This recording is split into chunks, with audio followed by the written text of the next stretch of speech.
If you're looking for the perfect whipped cream frosting recipe, you've found it. In this video, I'll take you step by step on how to make stable and delicious whipped cream frosting for cakes and cupcakes without using cream of tartar. So let's get started. We'll need heavy whipping cream, instant vanilla pudding mix, powdered sugar, and vanilla extract. I'll be using 2 teaspoons of powdered sugar for this recipe, as well as 2 cups of heavy whipping cream. All ingredients and measurements for this whipped cream frosting can be found in the description. An important tip: when working with whipping cream, you'll want to start with a chilled bowl and whisk. I placed my stainless steel bowl and whisk attachment in the freezer for about 15 minutes before adding all of my heavy whipping cream. Next, I add 2 tablespoons of instant vanilla pudding mix. This will act as our stabilizing ingredient in place of the cream of tartar. Next, I'll add 2 teaspoons of powdered sugar, which will contribute a bit of sweetness.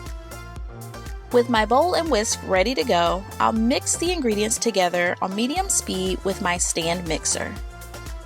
This part of the video is being sped up, but it's very important not to whip the cream mixture at a high speed.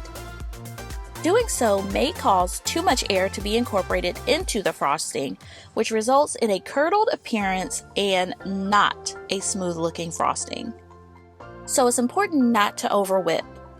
Whipping at medium speed and keeping a close eye on the cream mixture will help to bring the frosting to the perfect consistency. By the way, if this tutorial is helpful to you, be sure to hit the like button and consider subscribing to my channel, where I share many other useful cake decorating videos and comprehensive playlists. The cream mixture has been whipping on medium speed for about 5 minutes at this point, and you can see it's starting to thicken. I'll stop the mixer to add 1 teaspoon of vanilla extract and restart the mixer.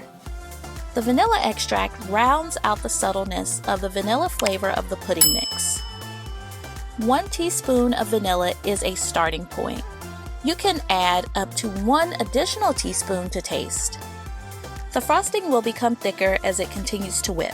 Once the frosting starts to hold its shape and displays medium to firm peaks like this, while having a smooth appearance, it's time to stop whipping.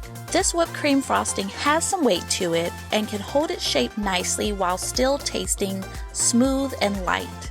The true test comes when I fill a piping bag with it. The pudding mix makes this frosting so stable that I can continue to pipe up and up and up and up.